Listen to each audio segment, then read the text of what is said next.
Senhor,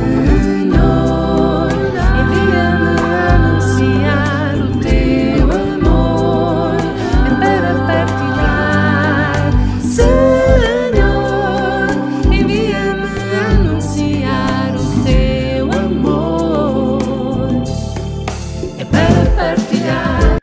A Carta Pastoral da Conferência Episcopal Portuguesa, como eu vos fiz, fazei vós também, para um rosto missionário da Igreja em Portugal, publicada em junho de 2010, reveste-se de uma grande atualidade, apesar de terem passado 10 anos.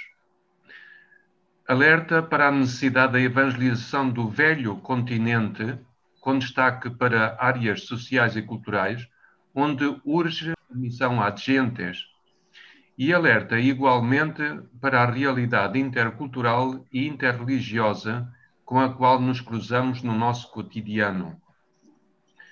Bebendo no primado da missão do amor, todos somos evangelizados e teremos de transformar-nos em evangelizadores, numa metodologia personalizada. Mas isto exige ação concreta. Para isso, a Carta considerava necessária a criação de centros missionários diocesanos e grupos missionários paroquiais que trabalhassem em estreita colaboração com as obras missionárias pontifícias e os centros de animação missionária dos vários institutos. Aconselhava ainda que se criassem os tais centros missionários diocesanos em todas as dioceses de Portugal. Realçava também o papel dos leigos. Ninguém melhor do que Dom António Couto, bispo de Lamego e delegado da Conferência Episcopal Portuguesa para as relações bispos-vida consagrada, para nos dizer se os objetivos da Carta foram alcançados, assim como aquilo que ficou por fazer, para mais que ele próprio está na gênese do documento. Dom António Couto, muito obrigado por ter aceitado o nosso convite para participar nesta nossa Assembleia via Zoom e para nos ajudar a refletir para que sejamos verdadeiramente um rosto missionário da Igreja em Portugal. Tem a palavra. Obrigado. Obrigado, Sr. Padre Adelino, que eu saúdo com alegria e amizade, presidente do ZIMAG, e também aproveito para saudar o Padre Simão Pedro, dos Animag, também o Padre Lopes, António Lopes, das obras missionárias pontifícias, os membros da FEC, e todos os animadores que por este país fora, dos institutos e das dioceses e das paróquias, se envolvem nesta movimentação missionária. Eu penso que a carta pastoral tinha por objetivo um envolvimento, uma avalanche, digamos assim, avalanches missionárias que atravessassem este país de norte para sul, de sul para norte, de leste para oeste, do oeste para leste, em todas as dimensões e perspectivas. E, portanto, é esse movimento, essa movimentação, chamemos-lhe evangelização, porque não é outra coisa, de que eu hoje irei abordar, partindo naturalmente dessa carta pastoral, que agora faz 10 anos. Não é muito tempo, mas são 10 anos. E mudou muita coisa. Né? Mudou muita coisa, entretanto, também devido à entrada em cena do Papa Francisco, que logo em 2013 nos brindou com Evangelii Gaudium, um texto sobre a evangelização, que apanhou muita gente de surpresa, muita gente que estava, digamos, de pé atrás, estava um bocadinho frouxa. Aí não teve outra maneira senão entrar naquela torrente de evangelização que o Papa Francisco trouxe até nós. E abriu novas perspectivas, com certeza. E assim continua. E, portanto, vamos então à origem. Eu vou pôr em cena um PowerPoint para nos ajudar a situar um bocadinho na temática desde o princípio, está bem? Isto é, desde a carta desde a carta pastoral às gentes. Portanto, na vossa frente temos, na minha também, temos o título desta carta pastoral de 2010, como eu vos fiz, fazei vós também. Para o subtítulo é para um rosto missionário da Igreja em Portugal. Toda a gente conhece estas citações, esta citação de como eu vos fiz, fazei vós também, que remonta ao lava-pés, tem aí também a imagem, e depois não é possível que a Igreja em Portugal tenha um rosto missionário se não seguir o bom pastor, não é? Se não for atrás do bom pastor, se não se moldar por ele. Isto é apenas o título que agora coloco de outra maneira diante de vós. Aí está o rosto da publicação da Conferência Episcopal Portuguesa, como saiu em 2010. A carta foi aprovada no dia 17 de junho de 2010 e tem, portanto, a versão como ela saiu nas edições do Secretariado da Conferência Episcopal Portuguesa. O que se sabe desta carta é que ela teve 3 edições em 2010. Portanto, saiu em 17 de junho e ainda no decurso desse ano, de 2010, teve 3 edições feitas na altura na Gráfica de Coimbra. E, portanto, disso, o que nós podemos controlar é que saíram, nessa altura, 6.000 exemplares e a carta está esgotada desde há muito tempo. Não se sabe, porque, entretanto, como sabeis, a Gráfica de Coimbra também desapareceu e não se sabe se houve outras edições desta carta. O que se sabe é que, dessas edições publicadas, 6.000 exemplares saíram ainda no decurso desse ano de 2010, em que fez 3 edições. Todavia, quem não tem esta carta, com este rosto, com este papel, com esta imagem, é interessante sempre a gente poder tê-la, mas quem a não tem, pode, eventualmente, lê-la num fascículo que apareceu também no Secretariado da Conferência Episcopal Portuguesa, a propósito do Outubro Missionário de 2000, começou em 2018 e terminou em 2019, do Outubro Missionário, do Ano Missionário, para nós, portugueses, Ano Missionário. O Outubro Missionário foi Roma, o Papa que o lançou, todavia depois nós estendemos-lo durante um ano. Para este ano missionário, Outubro Missionário 18 e ano missionário, o Secretariado da Conferência Episcopal publicou este fascículo, que está também na vossa frente, podeis ver a capa ou o rosto, com o título de Ano Missionário, que reúne diversos documentos, entre os quais basta seguir a seta, entre os quais está, outra vez, a Carta Pastoral Rosto Missionário da Igreja em Portugal. Portanto, quem não tem na versão que saiu em 2010, pode ainda consultar este fascículo, em que também lá está esta carta, como eu vos fiz, fazei vós também, para um rosto missionário da Igreja em Portugal. Deste fascículo foram feitos 10.000 exemplares e eu informei-me com o Sr. Padre Manuel Barbosa, secretário da Conferência, e ele disse-me que destes 10.000 exemplares ainda restam 1.800. De qualquer modo, já há uma saída significativa deste fascículo. Pronto, posto isto, já vos mostrei a carta, como é que é o rosto, quando apareceu.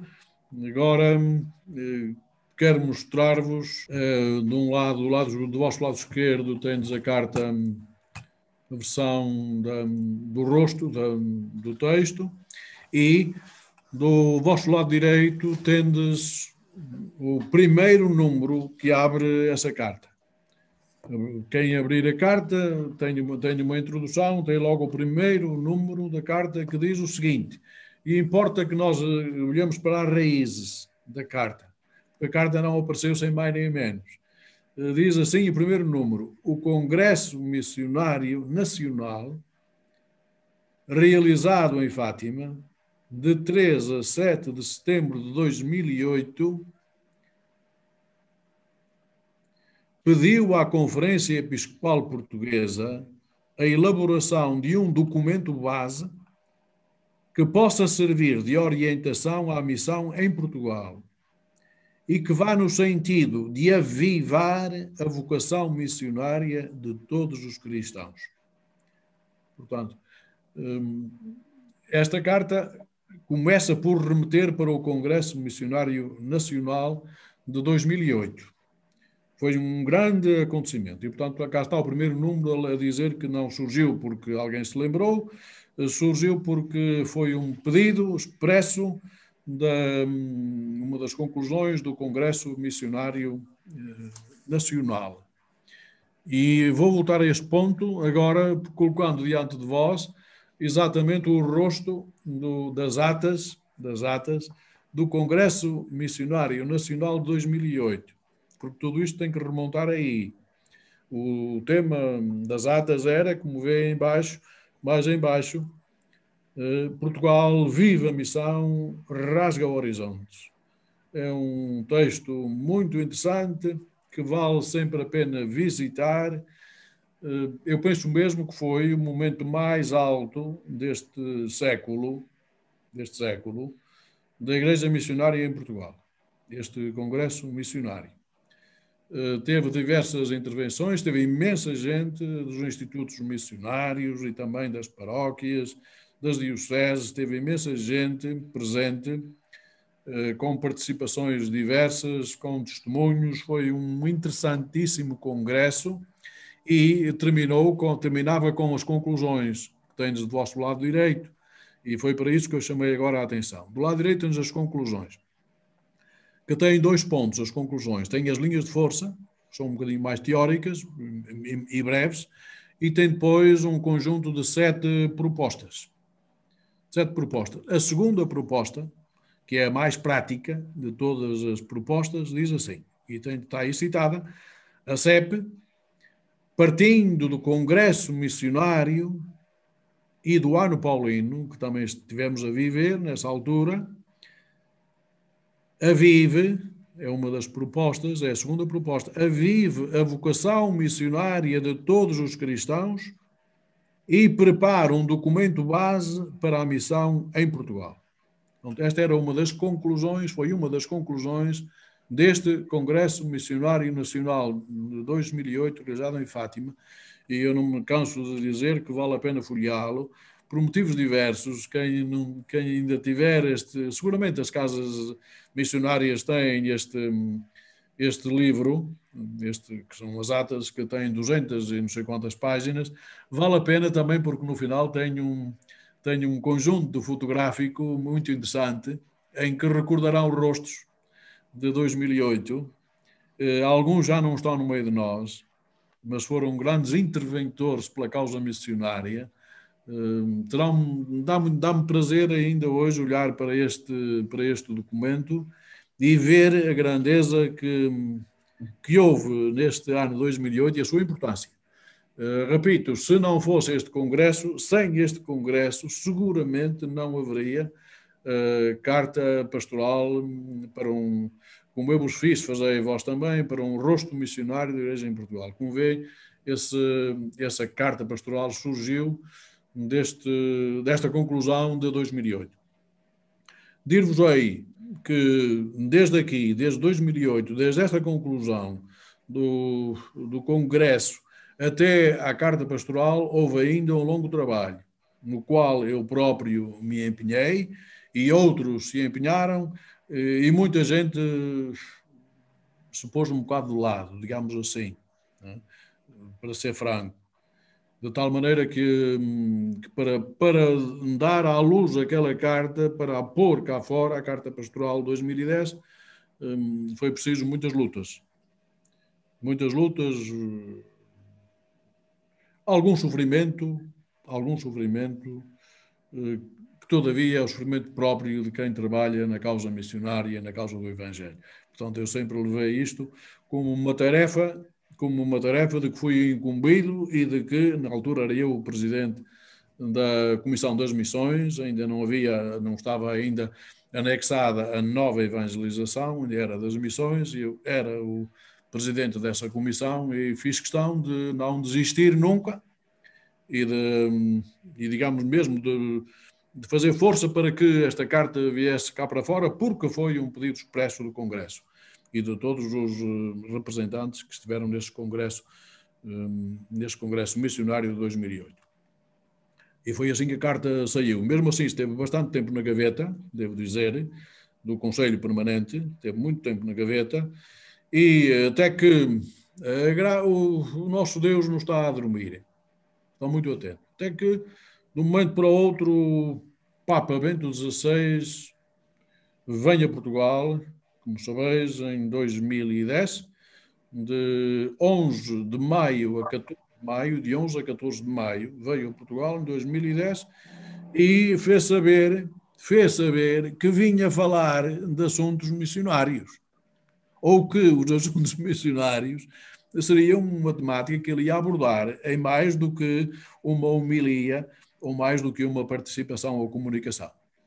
Isso incendiou, obviamente, a CEP, a Conferência Episcopal Portuguesa, que diz, temos ali uma carta na gaveta, temos que ir pôr cá fora. Temos que ir pôr cá fora, acolhendo também já agora as propostas que porventura vierem ainda do Papa Bento XVI, da sua travessia por Portugal, na sua visita apostólica a Portugal nestes dias de 11 a 14 de maio.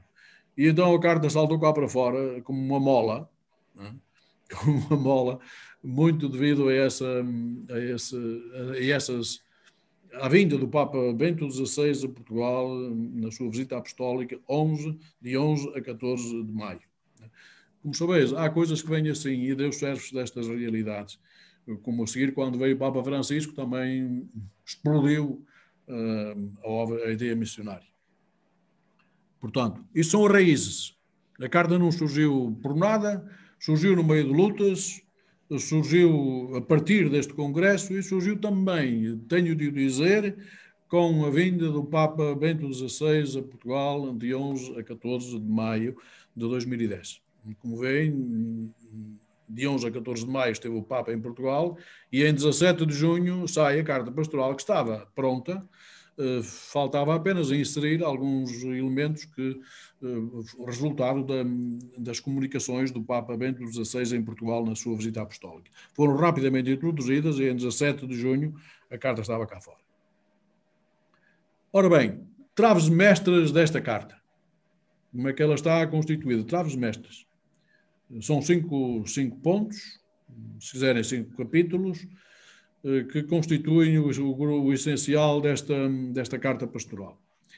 Podem vê-los aí, traves mestras, o primado da missão do amor, é a primeira, tinha que ser, já vamos explorar um bocadinho isso. Depois, o segundo ponto, a evangelização, o primeiro e o melhor serviço. Não há outro serviço melhor que nós possamos prestar do que a evangelização. É mesmo o coração da nossa vivência cristã. A terceira trave mestra, todos evangelizados, todos evangelizadores. Não basta estarmos evangelizados e acomodados em casa. Isto é, não basta saber o catecismo e estarmos tranquilamente instalados em casa.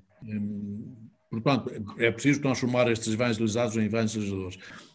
Ponto 4, ou trave mestra número 4, igrejas locais ou particulares, sujeito primeiro da missão. Há aqui não é uma revolução, mas é o trazer a evangelização e a missão para o seu solo, o seu terreno próprio, que são as igrejas particulares, as igrejas locais, que têm de ser missionárias.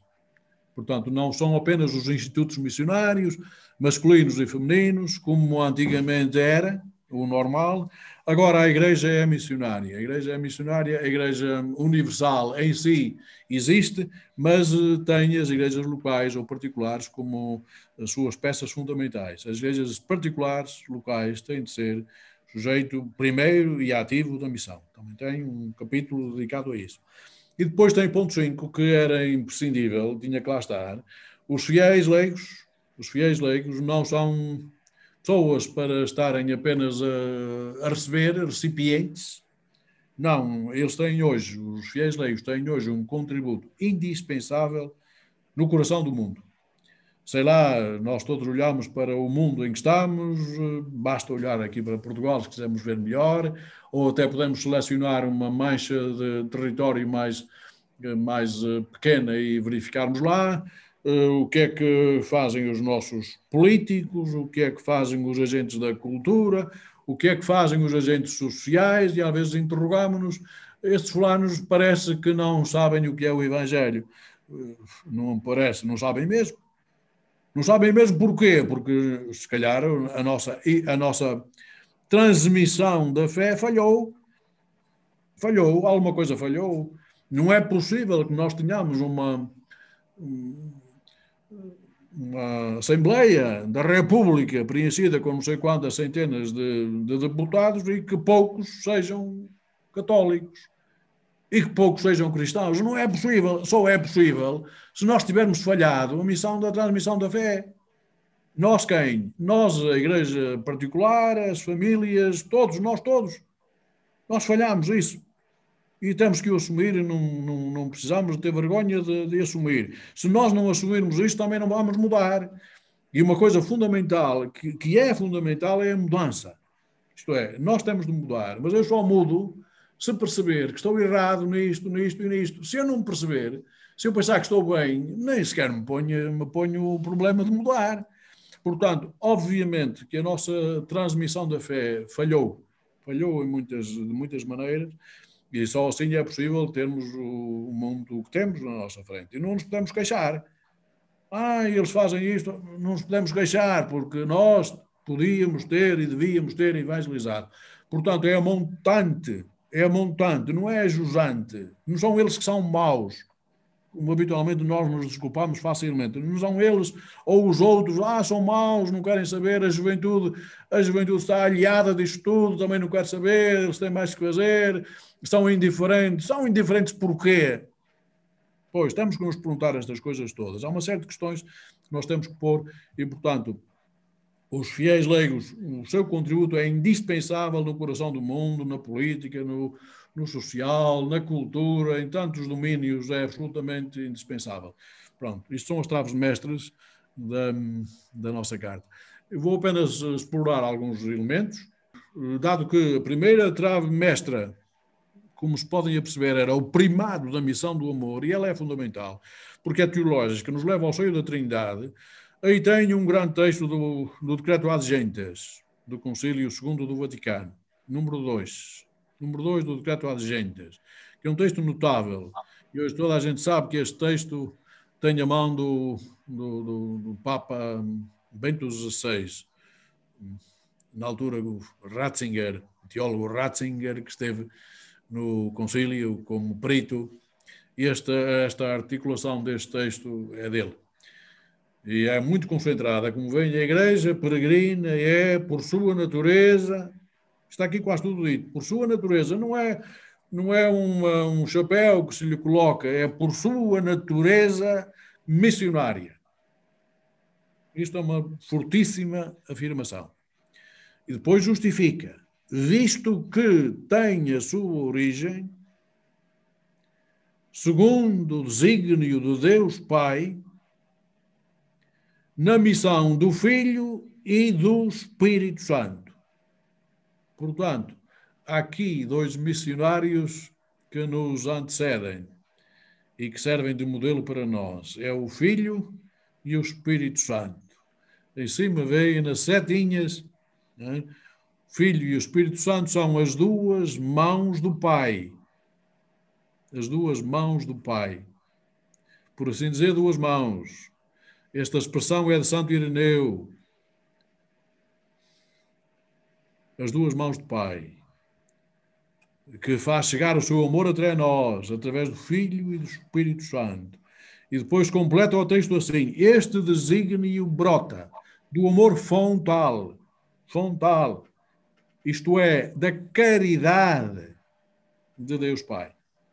Portanto, tudo remete até Deus Pai. Deus Pai, e ao seu amor fontal, a fonte do amor, que é a caridade, que passa para as suas duas mãos, que é o Filho e o Espírito Santo, e assim chega até nós. Portanto, Deus envolve-se connosco através destas duas mãos. É pura teologia, está a primeira trave primária da missão do amor, não podia deixar de chegar a Deus Pai. Visto ainda de outra maneira, dando mais realce, Deus é amor. É uma grande afirmação da primeira carta de São João 4,8, que todos nós conhecemos. Deus é amor, ama-nos com amor perfeito. Quando digo perfeito, digo que por várias vezes é usado, quando se fala de Deus que ama, é usado o tempo ou o modo perfeito da gramática grega. Perfeito é passado, presente, futuro é permanente, concomitante, consequente, não é como nós costumamos dizer. Portanto, ocupa o espaço todo, desde sempre e para sempre. Estão aqui diversos textos em que esse verbo aparece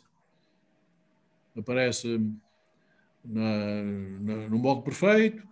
Ama-nos primeiro. Deus ama-nos primeiro. Deus é amor e ama-nos primeiro. Não fomos nós que começamos esta história de amor. Ele ama-nos primeiro. E por isso é que nós começamos a amar, porque senão não era possível, se não tivéssemos sido amados por Deus, não era possível, se não tivéssemos sido amados e se não continuarmos a ser amados, não podemos amar, como é evidente. E foi por isso que Ele nos enviou o Seu Filho e o Espírito Santo. Estamos a buscar coisas que já disse atrás.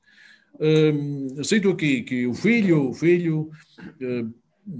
São Paulo VI, no Evangelii Nuntiandi, número 7, de 1975, um grandíssimo texto missionário e evangelizador, um grandíssimo texto ao qual temos sempre que regressar, e convém regressarmos sem receio, diz ou chama ao Filho o primeiro e o maior evangelizador.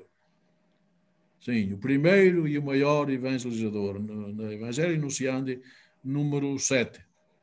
E ainda ele, também, Paulo VI, acerca do Espírito Santo, no número 75 também da Evangelii Nuntiandi, número 75, diz, ou chama o Espírito Santo, o protagonista da evangelização.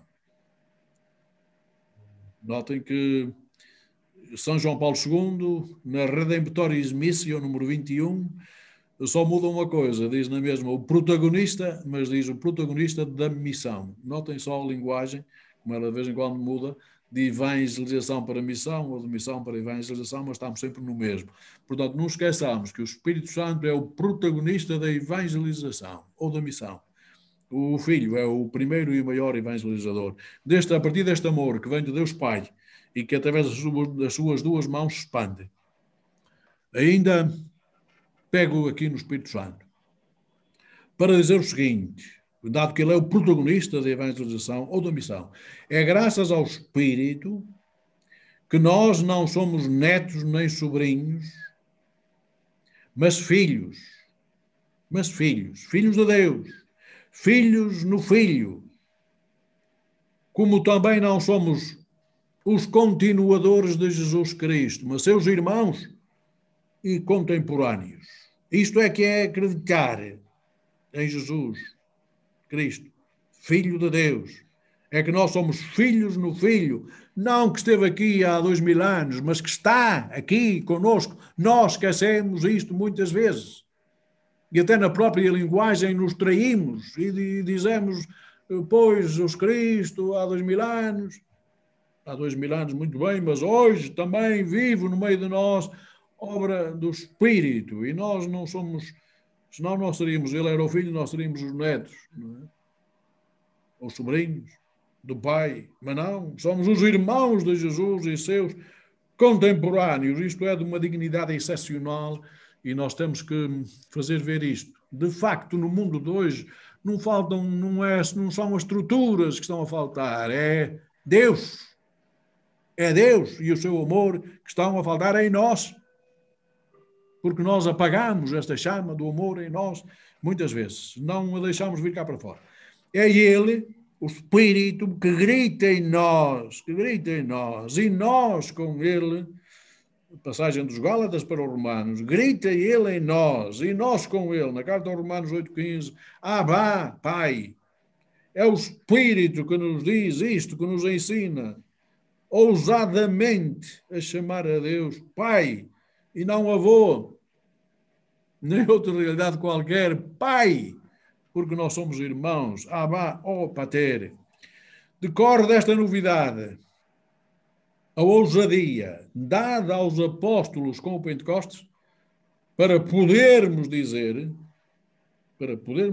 porque eu meto-nos a nós todos aqui com os apóstolos, para podermos dizer o Espírito Santo em nós, é interessantíssimo, é belíssimo, o Espírito Santo em nós, decidimos, o Espírito Santo em nós, não é só o Espírito Santo, nem somos só nós, é o Espírito Santo em nós, o tal que nos ensina a chamar, que nos impele a chamar a Deus Pai e que nos faz saber que Jesus é o Senhor e que nós somos irmãos.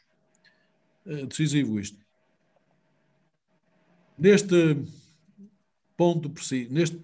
sentido, precisa com singular afeto João Paulo II, estou a citar o número 7 da Carta Pastoral, por isso está aqui João Paulo II, não está São João Paulo II, e eu cito exatamente como está na carta, ainda nessa altura. João Paulo II precisa que a paróquia é a própria igreja que vive no meio das casas dos seus filhos e das suas filhas. Cá está a nossa proximidade de hoje. E o afeto, a afetividade que talvez nos falte muitas vezes. A paróquia é a própria igreja que vive no meio das casas dos seus filhos e das suas filhas.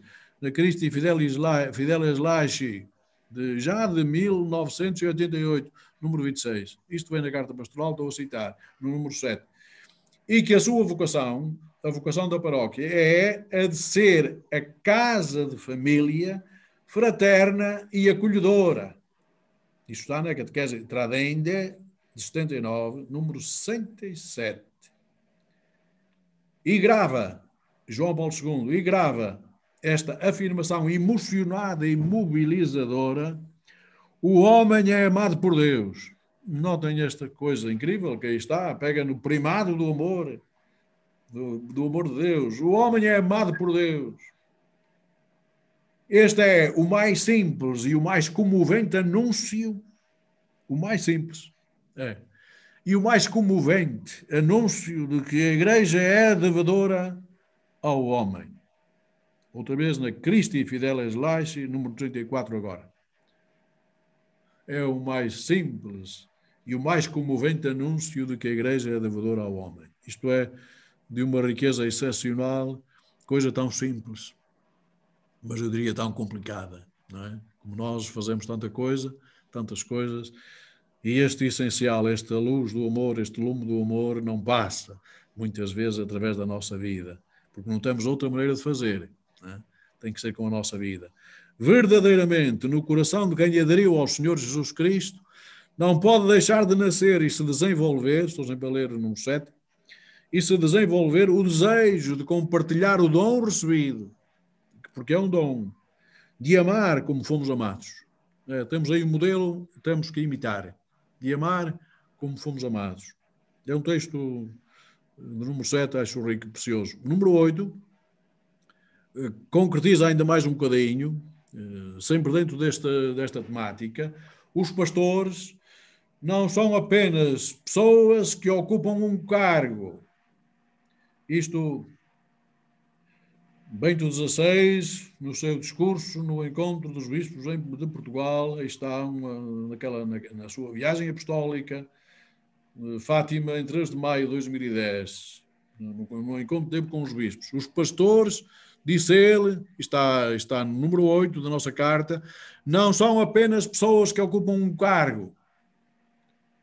Às vezes pensamos que pode ser, mas são responsáveis pela abertura da Igreja à ação do Espírito Santo. Aí está a tal ação do Espírito Santo. O Espírito Santo em nós. Ele é o protagonista da missão. É ele que nos faz filhos.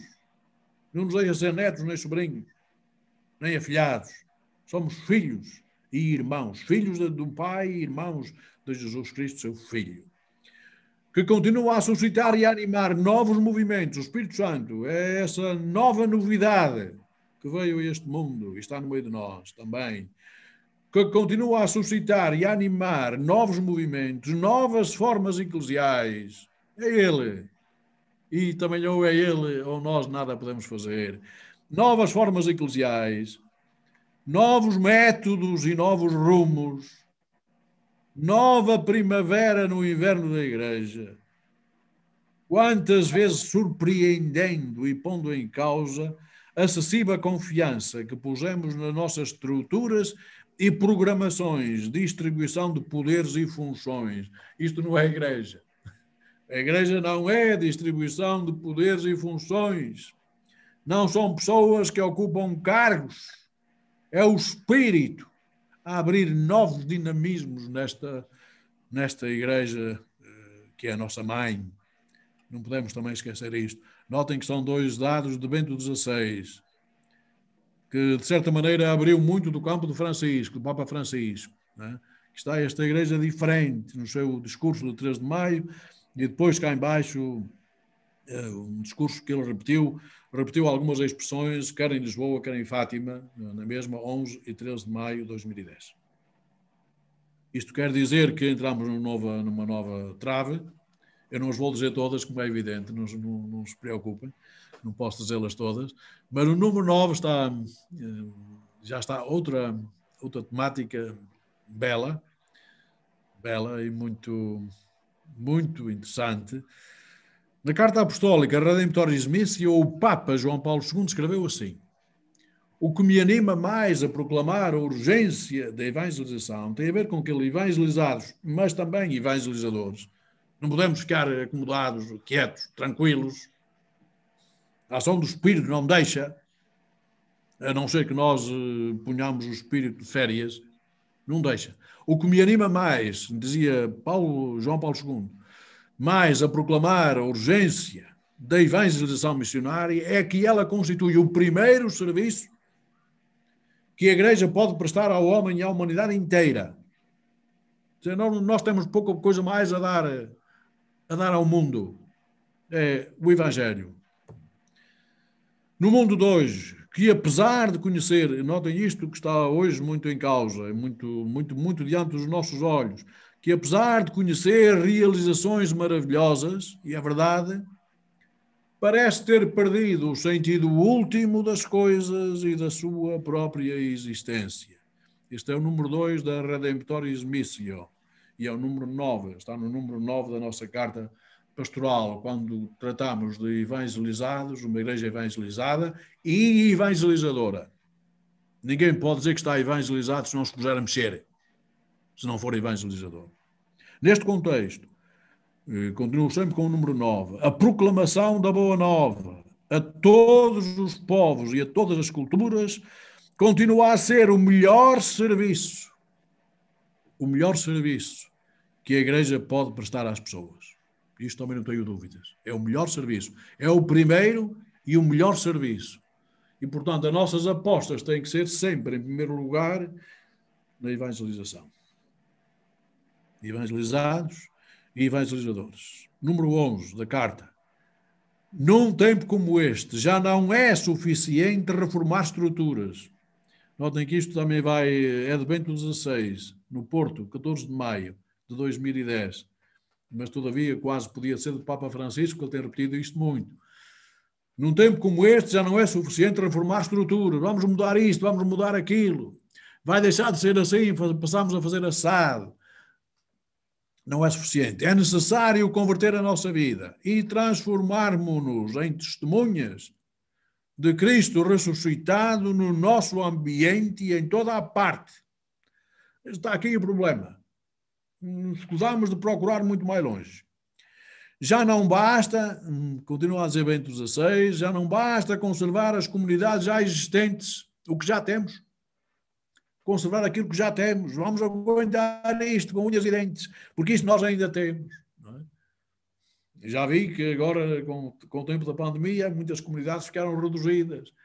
E há muitos padres e também bispos que começam a dizer, e o Papa Francisco já os criticou abertamente, começam a dizer isto vai ser o fim. Depois não virá, já não vem mais ninguém, já mais ninguém se ajoelha diante de um crucifixo. No que nós andamos. No que nós andamos. Nas bagatelas em que nós andamos metidos. Onde é que está Deus? Onde é que está a nossa fé em Deus? Onde é que estão os nossos filhos no Filho?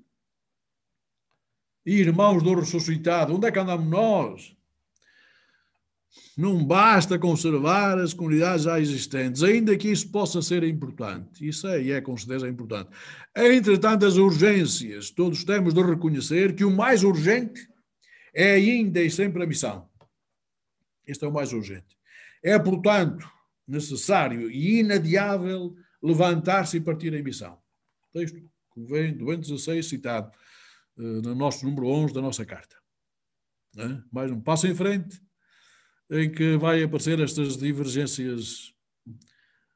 Às vezes nós somos muito tentados em fazer coisas na igreja.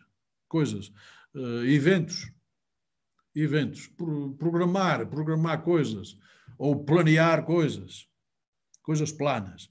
Fazer coisas na igreja. Temos que passar de fazer coisas na igreja para a igreja a fazer-se. Ajudar a igreja a fazer-se. A igreja a fazer-se. E não fazer coisas na igreja apenas. É a igreja a fazer-se. É aí que nós temos de nos empenhar. Sendo o mandato de evangelizar todas as pessoas. A missão essencial, número 12, de toda a igreja, e cito aqui o Agentes, como o Evangelho Anunciandi, de Paulo VI também, de João Paulo II, que por isso vem antes de tudo e está acima de tudo. Então a missão não pode ser apenas o ponto conclusivo dos nossos programas pastorais, mas o seu horizonte permanente. Notem, começa a aparecer aqui notas que eu vou desenvolver para baixo, porque são de extrema importância para os tempos de hoje. Mas o seu horizonte permanente é que não passa, e o seu paradigma por excelência, a alma de toda a programação e de todos os itinerários da formação cristã. Será a alma de tudo que nós fazemos, a missão, o mandato de evangelizar, será o essencial, será o horizonte permanente, o meu e o teu e o nosso da igreja, das igrejas, o nosso paradigma por excelência, a alma de tudo o que nós programamos e fazemos? Será? A carta diz isto muito bem, no número 12, e aviva a nossa consciência cristã. Não nos podemos mais contentar em evangelizar alguém apenas até um certo ponto. Digamos que 10 anos de catequese, portanto, chegou ao fim, terminou, dá-se-lhe o respectivo diploma. É imperioso e urgente sentir e viver a necessidade de evangelizar o outro, até que ele sinta a necessidade de se transformar ele próprio em evangelizador. Aqui é que, por assim dizer, terminaria o processo de formação. Porque se iniciaria uma nova explosão, que é cada evangelizado transformar-se em evangelizador. Até este ponto é que tem que ir a nossa preparação. Se calhar não são precisos 10 anos, são precisos menos. Mas é preciso muito mais dinâmica, muito mais Espírito Santo a conduzir a nossa maneira de trabalhar. 13, número 13 da carta. Impõe-se, portanto, vejam que a carta é de extrema atualidade e tem 10 anos. Impõe-se, portanto, uma profunda renovação interior. Também tão falado pelo Papa Francisco. Renovação interior e de estruturas pastorais, recuperando e dando sentido pleno àquele como eu vos fiz, como eu vos amei, como o Pai me enviou. A Igreja necessita de uma forte comoção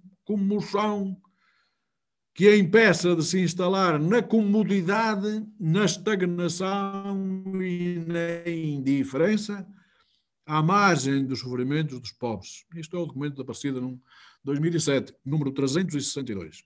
Dos excluídos, dos explorados, dos marginalizados. Precisamos deixar muitas coisas. Sim, podemos deixar muitas coisas, não fazem falta nenhuma, só estorvam ouro, prata, cobre, bolsas, túnicas, sandálias, bastão. Acho que reconhecem isto do Evangelho. Mateus. Temos tanta coisa, mas não nos expomos à renovação, à mudança que vem do Espírito e que abre em nós páginas novas, é fundamental. Ir ao encontro do Senhor em cada irmão terá de ser a nossa única ocupação e a nossa única maneira de viver. Isto é explosivo. É explosivo na carta, mas é o Evangelho puro, como vem em andamento no meio de nós. Ou voltamos aí, ou assentamos aí todas as nossas baterias, ou continuamos a mudar coisas, a fazer coisas, mas não estamos a fazer a igreja, ou a ajudar a igreja a fazer-se. O encontro da Aparecida, digo isto porque a seguir há aqui duas páginas de Bento, de Papa Francisco que eu quero citar. O encontro da Aparecida teve lugar entre os dias 13 e 31 de maio de 2007. E o então cardeal Bergoglio, que a gente sabe, que é o Papa Francisco atual, foi escolhido como presidente da comissão encarregada da redação do documento final desse encontro de Aparecida. O extenso documento está disponível, e eu não vou aqui tratar dele, mas podemos referir uma pequena alusão a ele, feita num extrato ilustrativo do discurso do cardeal Bergoglio, enquanto arcebispo de Buenos Aires, na primeira reunião do Conselho Presbiteral, ocorrida no dia 15 de abril de 2008. Portanto, algum tempo depois de ter terminado a Assembleia, o encontro de Aparecida, numa reunião do Conselho Presbiteral, o cardeal, ou o arcebispo, neste caso, o arcebispo de Buenos Aires, Bergoglio, no dia 15 de abril, diz isto. Diz isto. A proposta de Aparecida está, de certo modo, a apresentar Aparecida no Conselho Presbiteral da sua Arquidiocese de Buenos Aires. A proposta de Aparecida é mais audaz, vai para além da missão programática, notem esta linguagem, falta ali um sublinhado, na missão programática, que é aquela coisa de fazer coisas, eventos, sem excluir. Claro que não podemos excluir os eventos todos, não podemos excluir, mas não se esgota aí. A missão proposta em Aparecida não é limitada no tempo, mas pensada de modo que, depois do seu começo, possa continuar a caminhar como missão permanente. Permanente. Não se trata de programar um conjunto de ações, embora não sejam excluídas. Cá está, fazer coisas. Não se trata de fazer coisas, mas do início de qualquer coisa cuja projeção não se pode determinar ou precisar. É diferente. É diferente. Missão permanente. Continua o texto. Podemos então falar de missão permanente e da missão continental que a Aparecida propõe como missão paradigmática. É um paradigma, uma forma, um modelo de missão. Não é uma missão programática. Faz programas. Mas é uma missão paradigmática. Isto significa pôr a missão como clave interpretativa de toda a ação pastoral. A nossa carta vai nesse sentido. Fui buscar este texto do Papa Francisco porque me parece fundamental e é pouco conhecido. Quer dizer, reforçar um processo pastoral que tem como característica específica a dimensão missionária nos âmbitos da pastoral ordinária. Não é uma ação missionária à destra. À dextra, não é. Mas antes, à intra e à dextra. São as duas, incluídas uma na outra, contínua e permanente, é tudo. Não é só de um lado, é dos dois lados, é dos três lados, é de todos os lados.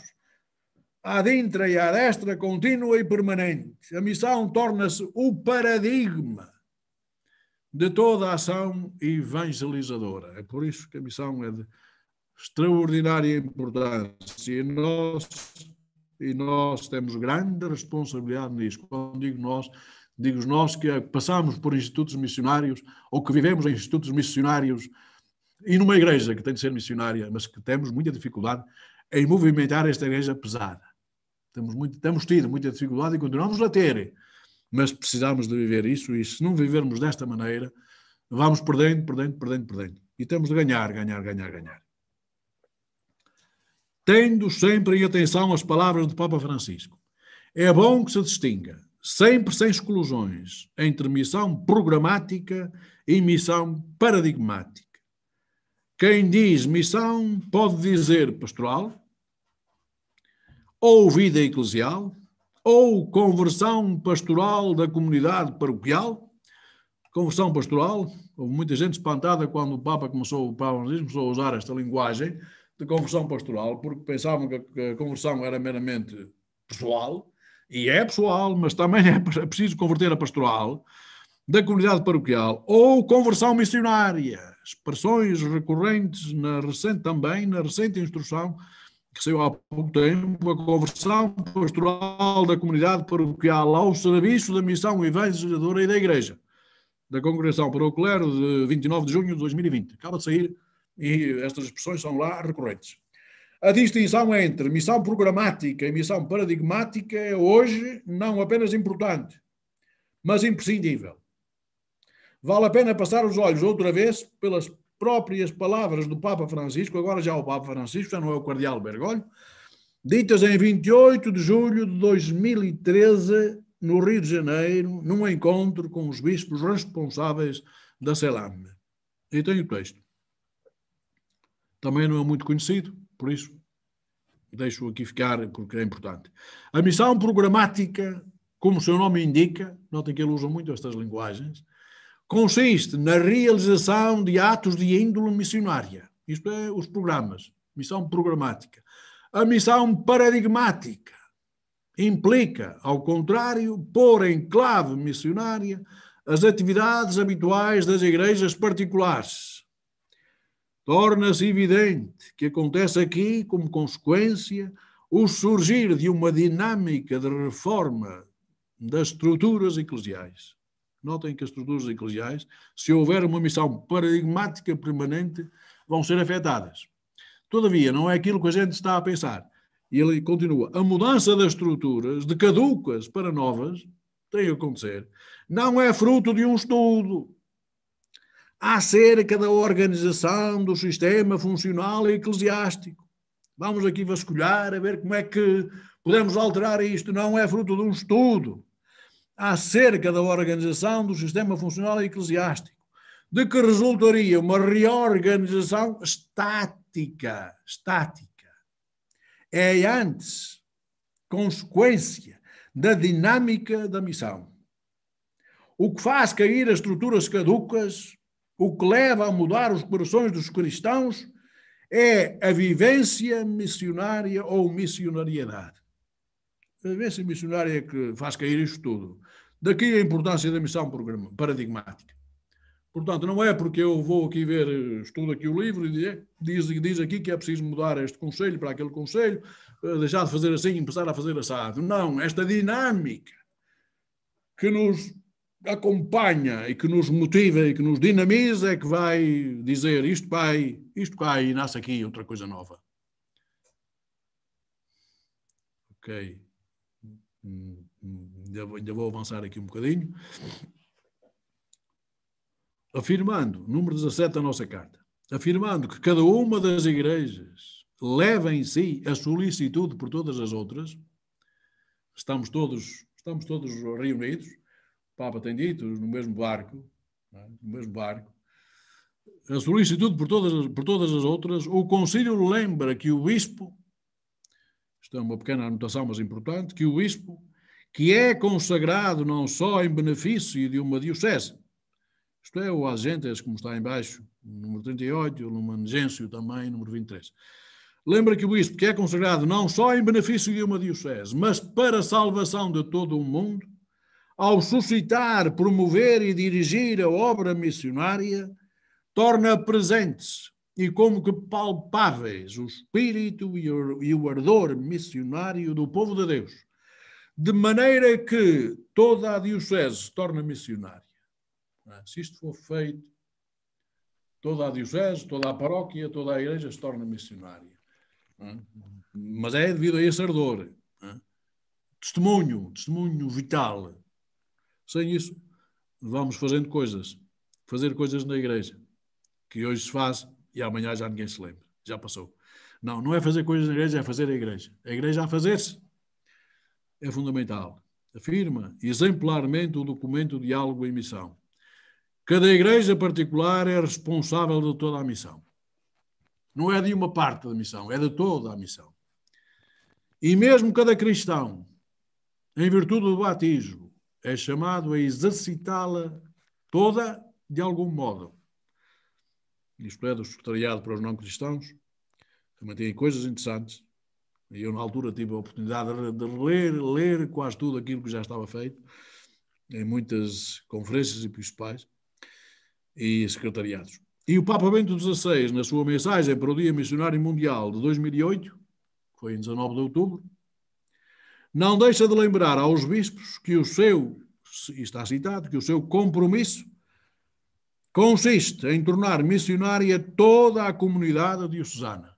Não é uma parte da comunidade diocesana, não são os padres, não são alguns leigos ou os catequistas, é toda a comunidade diocesana. Tudo isto, meus amigos e irmãos, está por fazer. António Couto, só para avisar então, os 10 minutinhos para depois poder terminar. Vamos então caminhar já para o fim. Obrigada. O que eu disse até aqui foi praticamente dispensaria isto, mas isto vem na carta pastoral, numa altura em que isto que são os grupos, são os centros missionários diocesanos, o CMD, e o GMP, que são os grupos missionários paroquiais, estão a ver na vossa frente. Né? Coloco aqui apenas as atribuições, embora eu penso que hoje já não estamos neste tempo de grupos. Né? Eu penso que esta parte da carta, ainda que é importante, pode estar ligeiramente ultrapassada, porque hoje nós precisamos, e devem ter percebido pela dinâmica da exposição ou da comunicação que eu estive a fazer, que hoje precisamos de uma pastoral integrada. Integrada. Até aqui temos tido pastoral dos jovens, pastoral das crianças, pastoral dos idosos, pastoral disto ou daquilo, a pastoral sectorial, não é? Essa tem sido a norma de fazer, e temos uma comissão ou um departamento que trata deste assunto, outro departamento que trata daquele, temos isto tudo espartilhado. Hoje começa a falar-se, de facto, de pastoral integrada. Integrada. Isto é, uma avalanche, uma torrente que atravessa um território, ou que atravessa uns milhares de corações e de pessoas e que semeia lá, sejam eles jovens, sejam crianças, sejam idosos, seja quem for, semeiam lá a semente do Evangelho. Hoje trabalha-se mais assim. Portanto, eu diria que muitas destas nossas coisas, que são o tal fazer coisas na igreja, muitas vezes, estariam ligeiramente ultrapassadas, ainda que são necessárias neste momento. Há falta de outras. Mas eu penso que é preciso esta avalanche que atravessa um território diocesano, e nós temos que pensar isto ainda melhor com o Espírito, nós e o Espírito Santo e nós, temos que pensar isto melhor, né? Para podermos atravessar territórios exteriores e interiores, né? Para prender as pessoas e para as levar para a frente. De qualquer maneira, estão aqui os tais famosos proposta pastoral integrada. Há uma tese de doutoramento, estou a falar disto, que é uma tese de doutoramento de um padre da nossa Diocese de Lamego, Diamantino, padre Diamantino, cujo título é exatamente Pastoral Integrada. Sobretudo, nestas dioceses do interior, torna-se evidente que já não pode ser, pois, pastoral da juventude de um lado, pastoral dos idosos de outro, pastoral das crianças de outro, pastoral disto ou daquilo de outro, pastoral socio-caritativa de um lado, pastoral evangelizadora de outro. Não pode ser assim. Também não pode ser tudo ao monte e fé em Deus. Fé em Deus, sim. Tudo ao monte, não. Porque nós somos filhos. Os filhos não estão ao monte. Não andam ao monte. Os filhos estão sintonizados. São filhos e irmãos.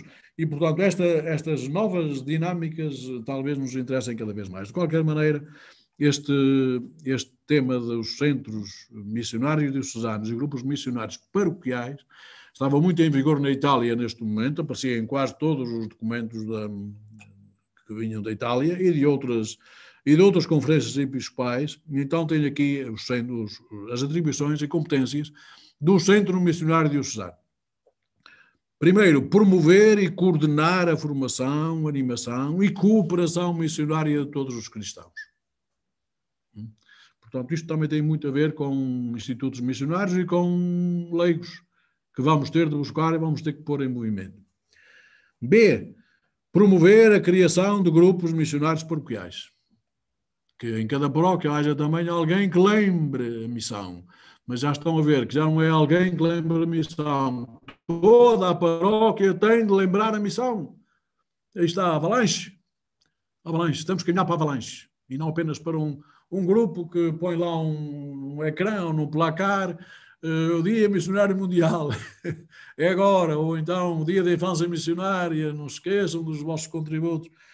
Temos que ir muito mais longe, como se devem ter já percebido. E a carta que foi escrita em 2010 tem muita semente já nestas linhas, mas que o Papa Bento e depois sobretudo o Papa Francisco e toda a Igreja têm cada vez mais avivado. C. Dar a conhecer e estimular a participação em iniciativas missionárias. Às vezes acontecem, há eventos, mas é o tal coisa, fazer coisas da Igreja, em vez de fazer a Igreja. Fazer coisas na Igreja, também não se pode passar sem isto.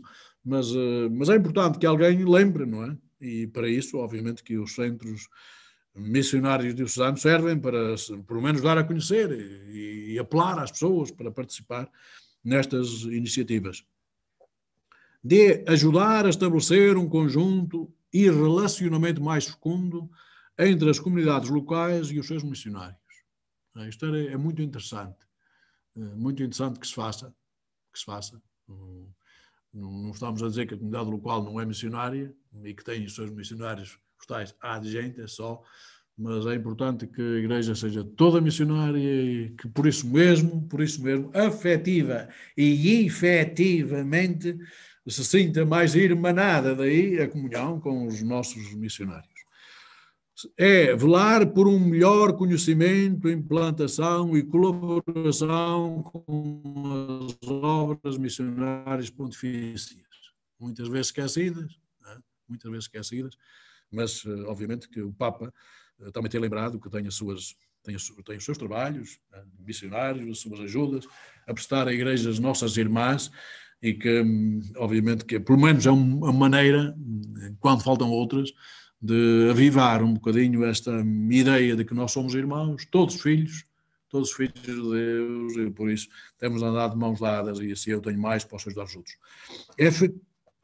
Promover as iniciativas achadas oportunas para sensibilizar e levar os cristãos a viver a sua vocação missionária. Isto sim, vocação missionária de todos. Não é que tu tens vocação missionária e eu não tenho. Às vezes ainda só vou dizer isto. Eu não tenho vocação para missionário. Se não tens vocação para missionário, também não tens vocação para cristão.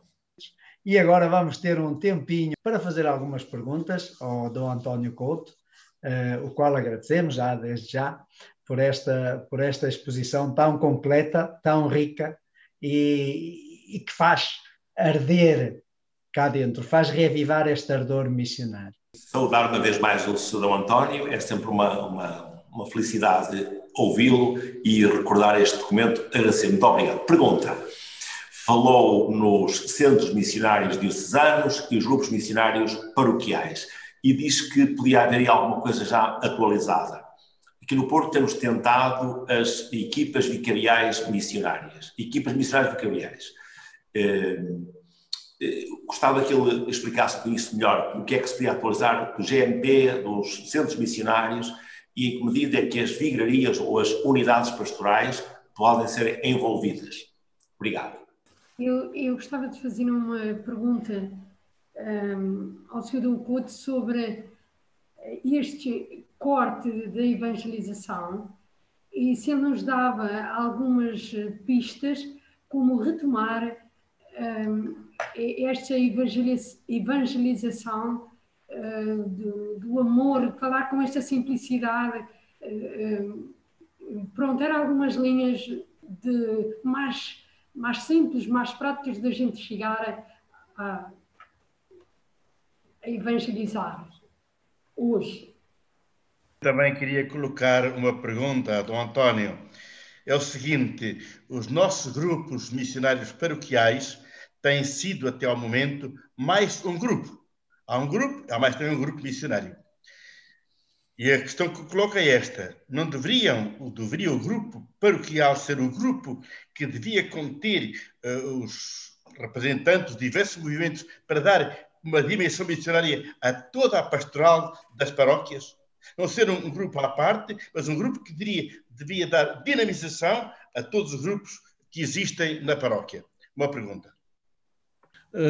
Eu ouvi as perguntas que foram feitas. A primeira e a última incidem sobre os grupos paroquiais, missionários e também sobre os centros diocesanos.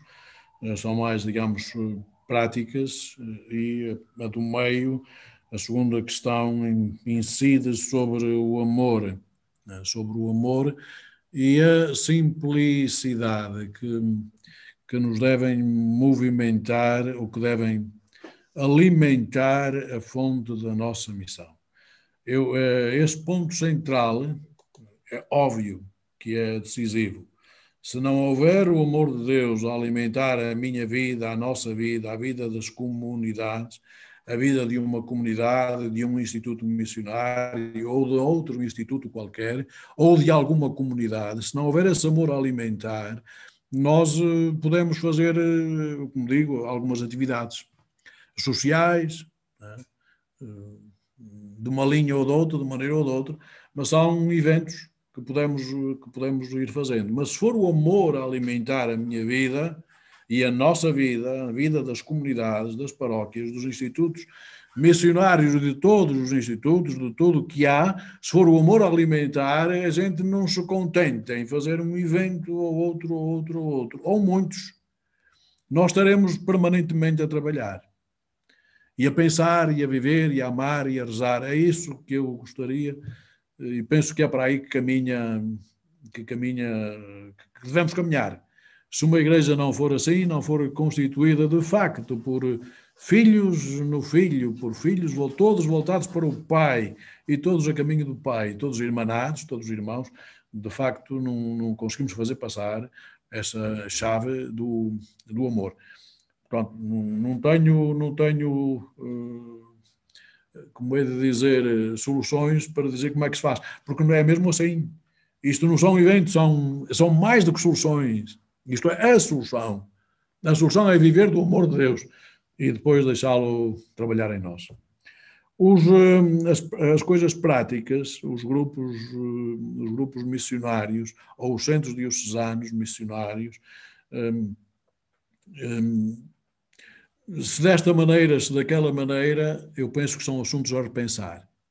E vale a pena, penso que vale a pena, numa assembleia desta natureza ou de outra, e dado que agora estamos a pegar na carta pastoral escrita há 10 anos, eu penso que valeria a pena ver que solução, que melhores soluções, que outras soluções, que solução sobretudo mais implicativa e mais abrangente,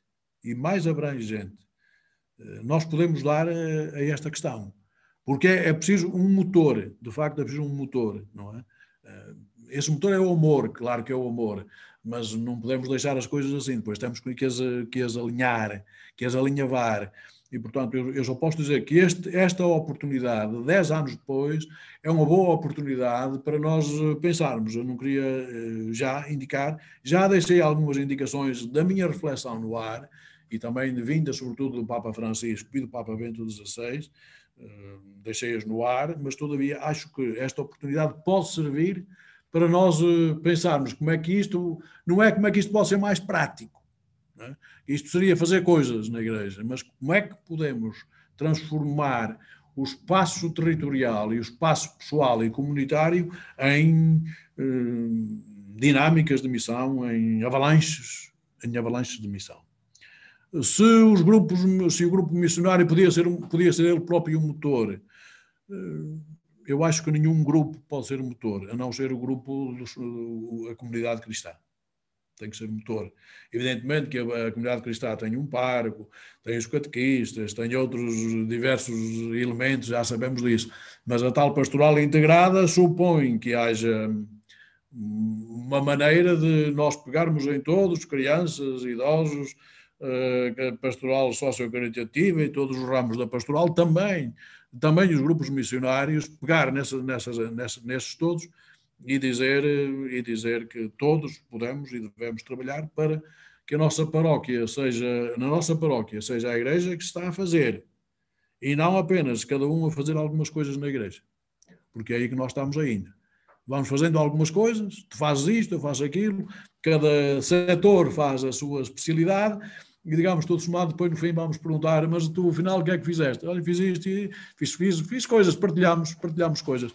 Mas, na verdade, se calhar não estamos a promover esta fraternidade na nossa comunidade.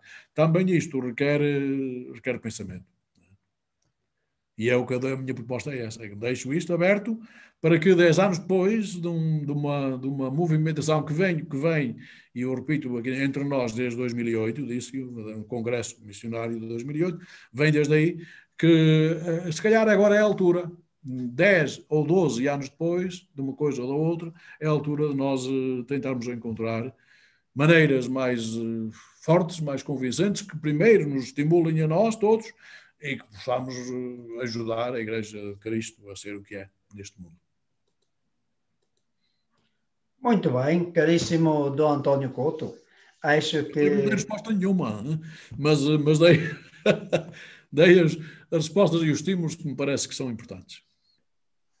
Eu gostava de perguntar ao Dom António, se possível, a questão da formação dos agentes pastorais neste espírito missionário. Tenho tido assim algumas dificuldades a trabalhar com os sacerdotes, que muitos deles dizem: vocês é que são os missionários, vocês é que entendem. Eu tenho encontrado assim uma certa lacuna na formação desta dinâmica missionária de todos os sacerdotes e agentes pastorais, mesmo catequistas. A celebração da liturgia dominical é capaz de ser um momento em que todas as forças da comunidade cristã se encontram com uma certa regularidade. Tem algumas dicas para a celebração da liturgia, para que seja feita de maneira que, de facto, encoraje e anime esse dinamismo missionário da comunidade cristã local? São duas perguntas também de teor prático, ainda que talvez não só. A primeira questão, eu devo dizer que talvez hoje, que tem a ver com os sacerdotes e a sua muitas vezes estão em contracorrente, não é, com as dinâmicas ou com os ideários missionários, ou parece-nos que estão em contracorrente. Eu devo dizer que o que se passa hoje, e toda a gente se apercebe um bocadinho disso, nas nossas comunidades, os párocos ou os sacerdotes estão é inegável, grande parte deles, se não mesmo todos, estão super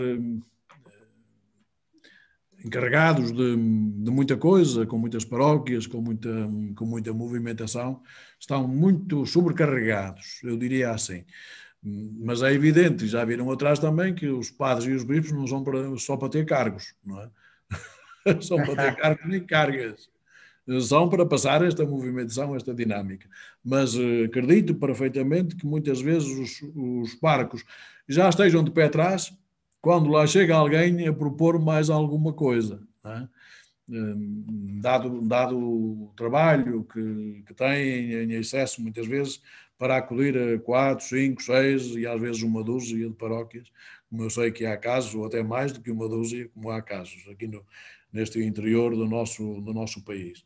Portanto, eu penso que ao abordarmos um sacerdote temos que contar com isso, que ele está super ocupado, mas a gente não vai, quando vamos lá, temos que fazer sentir isso, que nós não vamos para lhe dar mais ocupações, que não vamos para lhe transtornar as dinâmicas que ele já tem, vamos para o ajudar.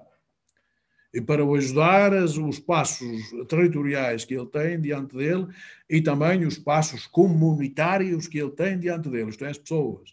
Vamos para ajudar tudo o que há naquelas paróquias, desde as catequeses até às dinâmicas sociocaritativas, até aos idosos. Vamos para ajudar a dar uma nova maneira, novo retrato, muito mais fiel ao amor de Deus, a essas comunidades e a essas pessoas. E, portanto, a partir daí, penso que será mais fácil nós podermos falar de caras com o padre. Senão, muitas vezes, vamos encontrá-lo de pé atrás. O que, não, eu repito, não é muito de estranhar, dadas as extraordinárias ocupações que muitas vezes eles têm. Não é? Portanto, eu acho que é preciso pegar pelo sítio certo. Eles não estão contra. Estão a ver que daí advém mais uma carga de trabalhos. E, como disse, não é cargos nem cargas, mas tem que ser dinâmicas assentes noutra perspectiva que nós também temos de saber transformar. Evidentemente que as celebrações dominicais são o nosso polo fundamental, é a nossa Páscoa semanal. É a Páscoa de Cristo, é a Páscoa do ressuscitado, é a vida do ressuscitado que nós levamos a todos, que vivemos e levamos a toda a comunidade. E a toda a comunidade nem sequer é aquela comunidade só que está ali naquela igreja, naquele dia, àquela hora, mas é toda a comunidade paroquial, muitos não podem lá estar, e não apenas, é toda a igreja que está reunida à volta daquele altar. E, portanto, obviamente que a celebração dominical deve ter sempre este aspecto fortemente missionário, interpelativo, apelativo, transformativo e não apenas informativo. Não vamos passar apenas informações. Hoje as leituras dizem isto, ouviram, não é? Diz isto. Isto é pouca coisa ou não é nada. Nós temos que passar movimentação, dinâmicas para as pessoas. Sim, a Eucaristia dominical tem de ser, claro, muito mais forte, muito mais dinâmica e, claro, o vetor missionário, como vê, não é um vetor, é a própria identidade missionária, tem de entrar numa Eucaristia dominical, como em todas as Eucaristias, como em todas as celebrações, como em toda a nossa vida. Sim, sem dúvida. Muito obrigado, Dom António Couto. Sempre bem disposto e sempre animar-nos e estimular-nos. Por isso, Dom António Couto, muito obrigado por este momento. Então, sendo assim, meus amigos, da minha parte está tudo. Digo só obrigado a todos e passo a palavra para a palavra de conclusão do Padre Adelino Ascenso. Muito obrigado. A Assembleia Geral dos ANIMAG 2020, incluindo os IMAG, as OMP e a FEC, teve lugar via plataforma Zoom no dia 3 de novembro pela manhã, com 81 inscrições. E o seu programa consistiu principalmente numa sessão de formação por ocasião do 10º aniversário da publicação da Carta Pastoral da CEP, Como eu vos fiz, fazei vós também, para um rosto missionário da Igreja em Portugal, publicada em junho de 2010, uma vez que consideramos tratar-se de um documento com grande atualidade. O conferencista foi Dom António Couto, bispo de Lamego e delegado da Conferência Episcopal Portuguesa para as relações bispos-vida consagrada. Fez uma apresentação da Carta Pastoral. Tudo remete a Deus Pai e à fonte de amor que passa pelas suas duas mãos, Cristo e o Espírito Santo. Deus é amor e ama-nos de modo perfeito, permanente, consequente. O Filho, o maior evangelizador. O Espírito Santo, o protagonista da missão. Não somos os continuadores de Jesus Cristo, mas sim seus irmãos e contemporâneos. Teremos de deixar passar o lume do amor por meio da nossa vida. Amar como fomos amados. Os pastores como responsáveis pela abertura da Igreja à ação do Espírito Santo. Bento XVI. Não pessoas que ocupam cargos.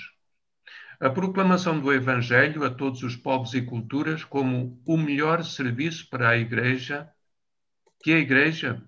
o melhor serviço que a Igreja pode prestar às pessoas.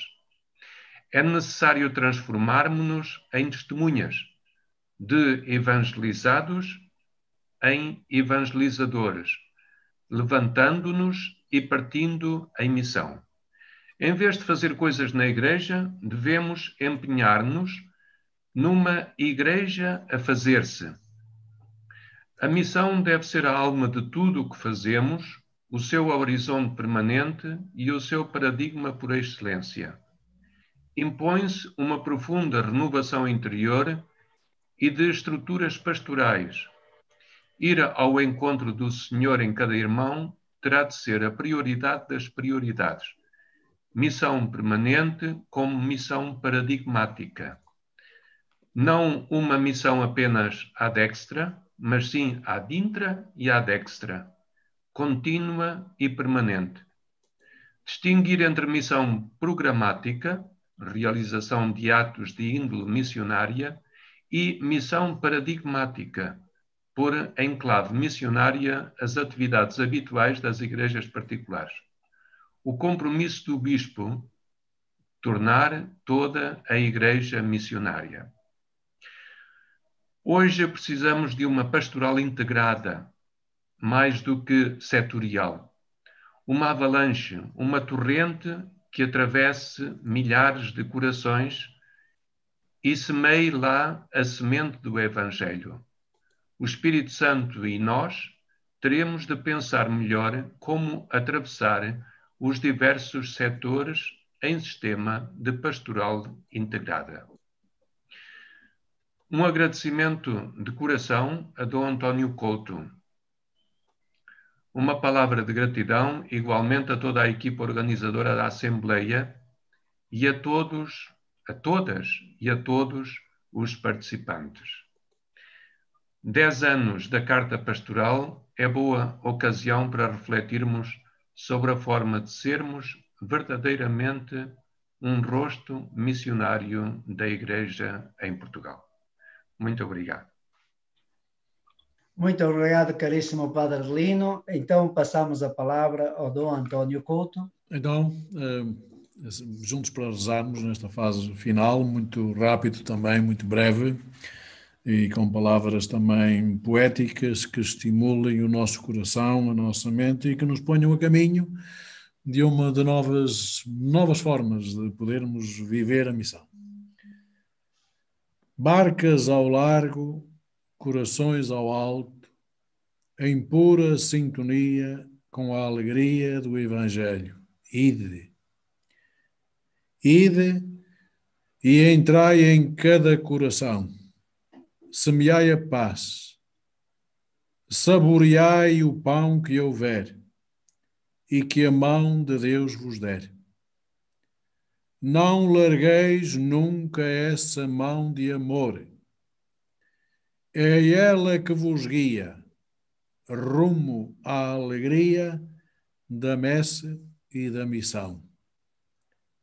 Acolhe, Senhor, a nossa prece. Por todos os que continuam a levar o teu amor a toda a humanidade e a fazer de cada coração a casa mais bela da cidade. Amém. Senhor.